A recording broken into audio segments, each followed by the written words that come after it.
compostos por diversos comitês, partidos, centrais e movimentos urbanos e rurais, promovem a aula pública Justiça e Democracia. O Brasil exige respostas.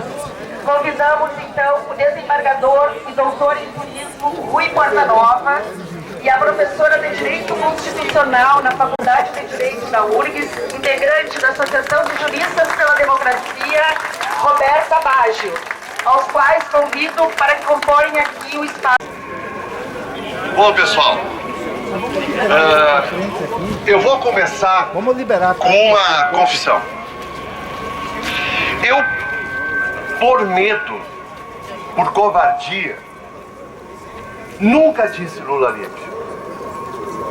Acontece que eu sou juiz e a gente não pode perder de vista que eu dizendo Lula livre depois de ter havido uma decisão de prisão do Lula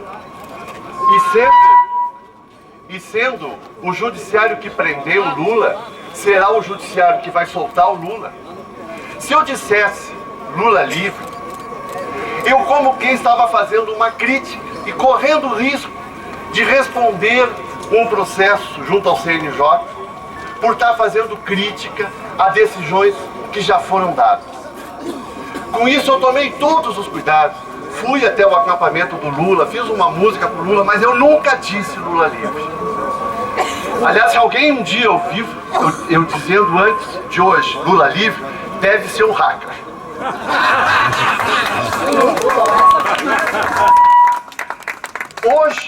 Hoje eu não vou falar do passado, hoje eu vou falar do futuro. Eu não vou falar contra o TRF4, nem contra o Superior Tribunal de Justiça, nem o Supremo Tribunal Federal. Por uma questão muito simples, eu continuo não podendo falar de decisões passadas. E a orientação que o Lula passou para esse grupo de juízes que foi visitar ele era: não critiquem as instituições. Aliás, ele disse isso nas entrevistas também. Então ele bate no Moro, ele bate no Dallagnol, mas o Lula não faz críticas, a gente pode ver, ao Supremo, né? Pelo contrário, elogia o Supremo. E então eu tenho essa confissão para fazer: nunca disse Lula livre. Até agora eu nunca lhe disse Lula livre.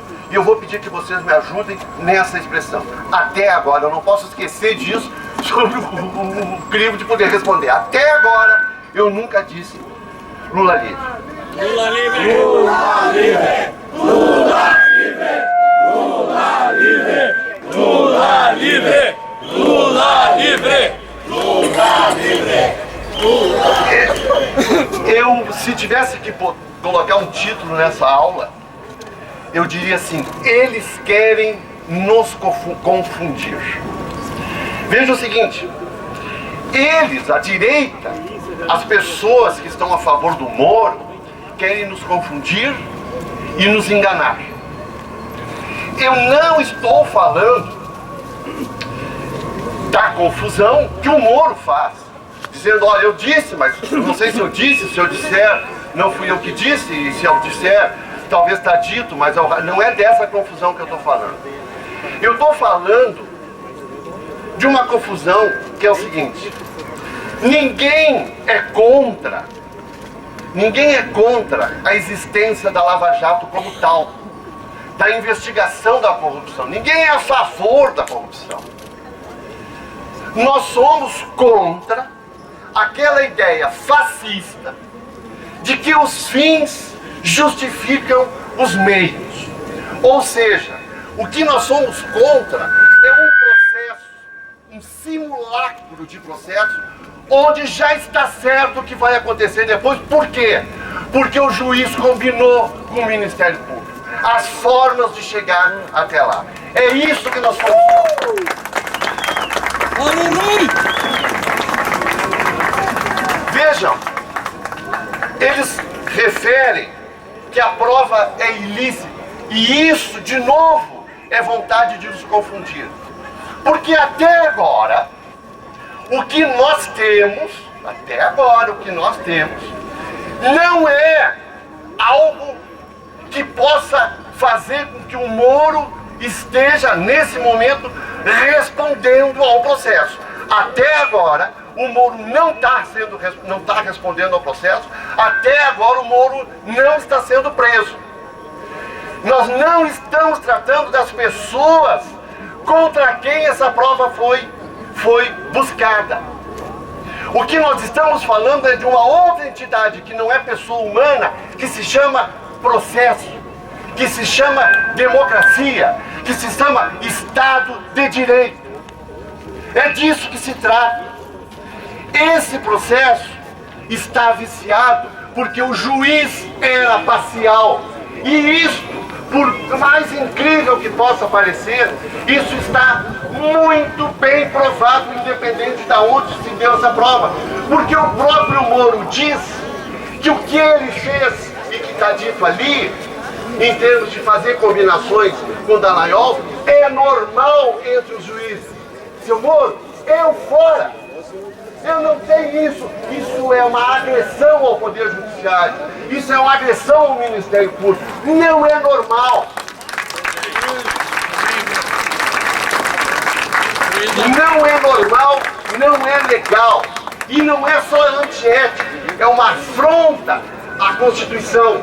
É uma afronta a todos os juízes que tratam com urbanidade, claro, promotores e advogados, mas não faz conluio, mas não faz mecanismos para puxar. Quando faz isso, quando se acerta para a forma como fazer, quando busca processar um e não busca processar outro, como no caso do Fernando Henrique Cardoso, isso é uma afronta ao Estado de Direito.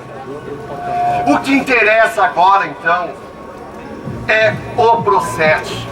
E mais, não é toda a Lava Jato. O que interessa agora é uma perseguição identificada, cela de uma única coisa: Lula. Essa era a busca desse processo. O Lula, que é a questão que se coloca agora, não tem nada a ver com corrupção, não tem nada a ver com a Lava Jato. O que se fala agora, assim, eu estou falando do que até agora, o que eu estou falando é do processo e do processo do Lula. Não estou falando de outros processos. Eu estou falando de uma só entidade, que se chama processo, e de uma só pessoa, Lula, que respondeu a esse processo com esse juiz que era parcial, porque combinava com o Ministério Público a forma como conduzir o processo. Quando o Moro e o Dallagnol responderem o processo, eu sou capaz de me preocupar sobre se essa prova era lícita ou não, mas agora eu não estou preocupado.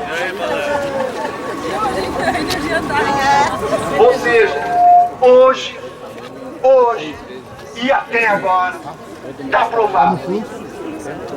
O juiz e o Ministério Público se juntaram para fazer o processo errado contra o Lula. Falta imparcialidade para o juiz, fere o processo. E o fundamental, o Moro traiu a confiança do judiciário, traiu a confiança do povo. Ele que era considerado como ídolo dos juízes, né? Eu diria ídolo, é o Rogério Favretto. Esse que foi. E eu não estou fazendo elogio de graça ao Rogério Favretto, porque o Rogério Favretto respondeu a um processo pelo ato que libertou o Lula. Foi absolvido, foi arquivado o processo dele. Esse é o juiz de verdade. Esse é o juiz que não se rende. Esse é o juiz que julga com fundamento e que não faz conluio com ninguém. Em suma, o Lula não foi julgado. O Lula foi perseguido. Com isso, companheiros, eu falei do passado, eu não falei do passado, eu não falei de decisões dadas. Eu falei do futuro, da decisão que vai ser dada pelo Supremo Tribunal Federal quando vai analisar essas questões de prova contra o Moro e da parcialidade do Moro no processo. Eu estou falando de um fato novo, que o TRF4 não sabia, que o STJ não sabia, não conheceu, não julgou, que o Supremo Tribunal não julgou ainda. E disso eu posso falar sem nenhum medo de correr risco de responder processo, porque eu não estou falando, não estou criticando o processo passado, eu estou falando do que vai acontecer e da impressão que eu tenho sobre estas questões. E eu falei de fato provado, eu falei de fato porque é confessado pelo Moro. Ele diz, eu sim combinava com o Ministério Público as formas de fazer, como está dito pela Intercept, mas isso é normal e não é normal. Isso é uma falcatrua. Por isso, um processo falcatrua.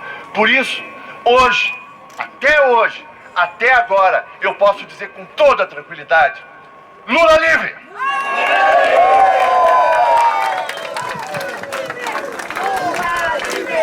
Lula livre! Lula livre! Lula livre! Lula livre! Lula livre! Lula livre! Lula livre! Mantemos aqui uma série de entidades, comitês representativos.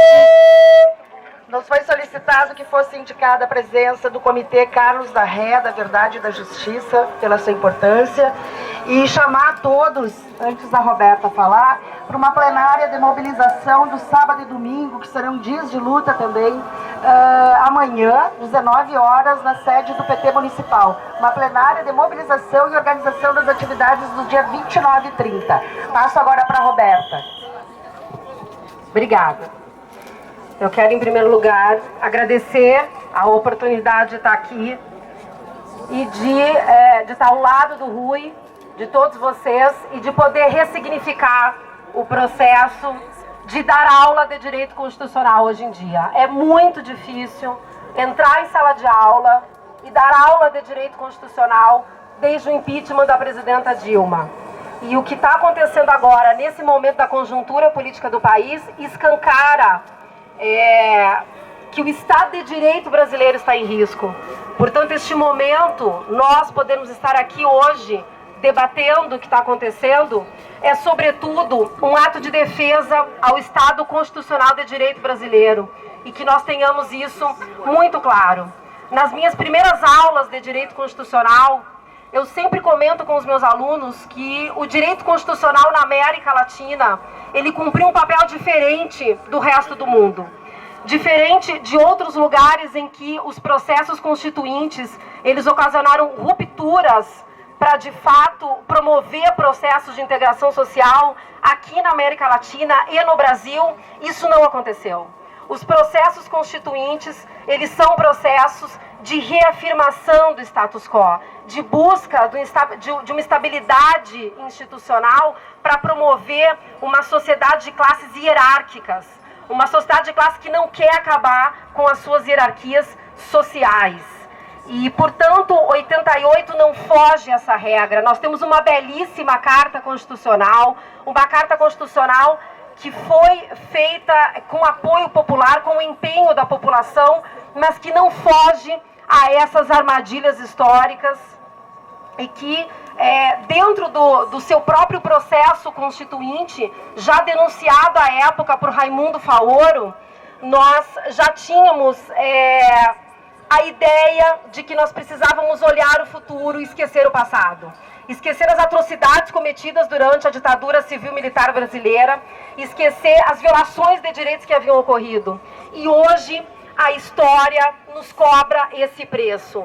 Nós, nesse momento histórico em que, vejam, a defesa do Lula já havia explicitado que o Moro não era um juiz imparcial, que ele já era um juiz parcial. Só que as provas que vieram com o Intercept, elas são provas contundentes, que não deixam mais nenhuma margem de dúvidas.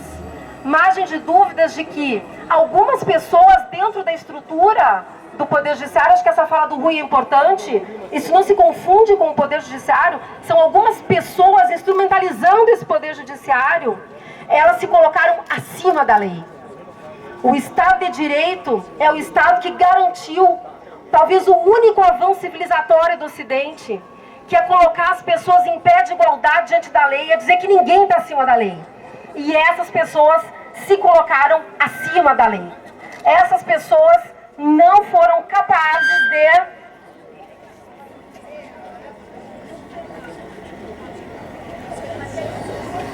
de respeitar as garantias constitucionais mínimas da imparcialidade do juiz, de um devido processo legal. Quando, na verdade, quando a gente diz que os fins justificam os meios nesse caso, eu acho que essa é a narrativa de que os fins justificam os meios.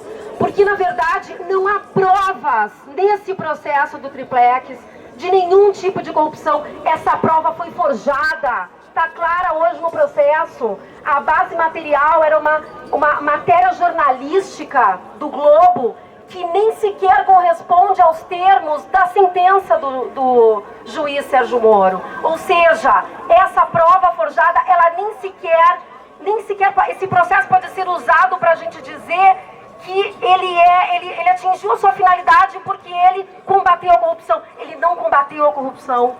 Ele é um processo falso do início ao fim. E não foi só o presidente Lula que foi prejudicado em todas as suas garantias constitucionais. Foi cada um de nós aqui. Foi a soberania popular, que não teve o direito a um pleito eleitoral justo, igualitário, com todas as pessoas podendo participar dele. Nós todos somos prejudicados. E é por isso que nesse momento nós temos que estar aqui defendendo o Estado Constitucional de Direito. Esse juiz que determinou o resultado eleitoral e que saiu do Poder Judiciário para ocupar um cargo de ministro da Justiça e que hoje comanda a Polícia Federal, já deveria ter renunciado há muito tempo a esse cargo. Em qualquer país sério, esta pessoa já não seria mais ministro da Justiça. Por muito, olha, na Inglaterra, na Alemanha, há pouco tempo atrás, 2011, 2013, 2 ministros foram afastados da defesa da educação, renunciaram a seus cargos porque eles foram acusados de plagiar suas teses de doutorado. Nós estamos falando aqui de um juiz que não foi capaz de garantir os direitos constitucionais de um cidadão brasileiro. E essa diferenciação do direito em relação ao presidente Lula, ela acontece na história do Brasil repetidamente. A verdade é que nós temos que abrir os nossos olhos para nos darmos conta de que esse Estado de Direito, ele, se continuar nesta toada, ele será sempre medido por 2 pesos. Sempre será medido, tem 2 pesos com as medidas. Porque a verdade é que a Constituição é clara nesse sentido. Diante de qualquer prisão ilegal, essa prisão ela tem que ser relaxada imediatamente. Esta prisão é ilegal, não há escolha para o Supremo Tribunal Federal, não há escolha. O Supremo Tribunal Federal não está numa encruzilhada, não há escolha. A única escolha possível é ficar e respeitar o Estado Constitucional de Direito, que significa anular esse processo e colocar o presidente Lula em liberdade. Muito obrigada. Lula livre! Lula livre! Lula